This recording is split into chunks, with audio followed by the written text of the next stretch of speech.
রান্না কি করব সেটা আপনাদের মধ্যে শেয়ার করব। আলু কেটে নিয়েছি আমি এখানে, আলুগুলো কেটে ধুয়ে নিয়েছি। তেলাপিয়া মাছ নিয়েছি এখানে, রসুন বাটা, এখানে হচ্ছে ভেন্ডি। ভেন্ডি কাটার আগে সুন্দর করে ধুয়ে নিলে তারপরে আর ভিজলা হয় না। এখানে হচ্ছে তরকারি রান্না করব, তার যে পেঁয়াজগুলো ভেজে নিলাম, দিয়ে দিলাম মশলা। পেঁয়াজগুলো একটু পুড়ে গিয়েছে, কষানো হয়ে গিয়েছে, দিয়ে দিলাম আলু। আলু দিয়ে ভালো করে কষিয়ে নিব। অল্প একটু পানি দিয়ে দিলাম আলুটা সেদ্ধ হওয়ার জন্য। এই পানিটা দিয়ে আলুটা সুন্দর করে কষিয়ে তারপরে দিব আমি এখানে ঝোল আর হচ্ছে ভেন্ডি। যেহেতু ভেন্ডির তরকারি, ভেন্ডি এত দেরি লাগবে না সিদ্ধ হতে, মানে সিদ্ধ হয়ে যাবে ঝটপট।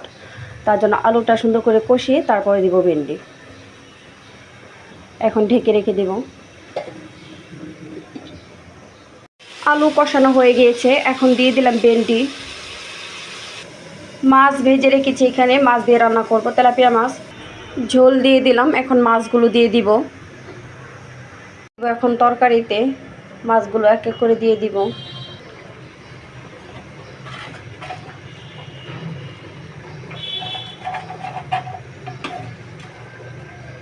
মাছটা তো কড়া করেও ভাজিনি, আবার কাঁচা করে ভাজিনি, মিডিয়াম করে ভেজে নিয়েছি। এইভাবে মাছ ভেজে তরকারি রান্না করলে ভালো লাগে।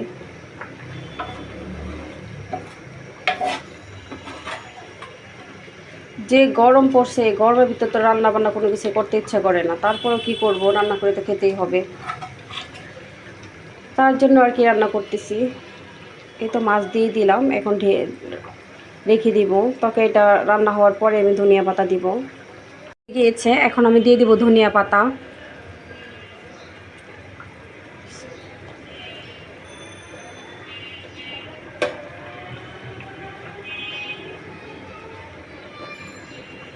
ধনিয়া পাতা দিয়ে আমি আরও 5 মিনিটের মতো জাল করে নিব। জাল করে তারপর আমি নামাবো।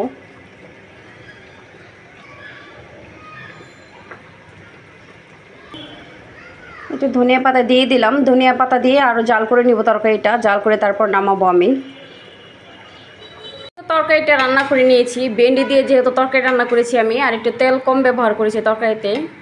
তাও এত কম নয়, যেহেতু সবুজ কালার ভেন্ডি, এই জন্য আর কি তরকারি কালারটা এরকম দেখাচ্ছে, কিন্তু মাশাআল্লাহ তরকারিটা খেতে অনেক মজা হয়েছে। তেলাপিয়া মাছের যেহেতু তরকারি, আলু দিয়ে তরকারিটা রান্না করেছি আমি, খুবই মজা হয়েছে তরকারিটা।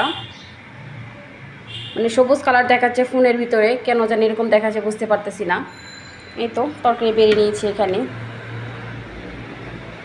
মাশাআল্লাহ তরকারিটা অনেক মজা হয়েছে। তাজা মাছের তরকারি, আর যেহেতু গরমকাল সেই কারণে আর কি একটু ঝোল ঝোল করে তরকারি রান্না করেছি। গরমের ভিতরে মানে শুকনা খাবার খাওয়া ভালো না। এই তো ভাত রেডি করে নিলাম। এখানে হচ্ছে তরকারি, বেরিয়ে নিলাম তরকারি। তো সবাই ভালো থাকেন, সুস্থ থাকেন। আল্লাহ হাফেজ। সবাই আমার জন্য দোয়া করবেন, আমিও সবার জন্য দোয়া করি।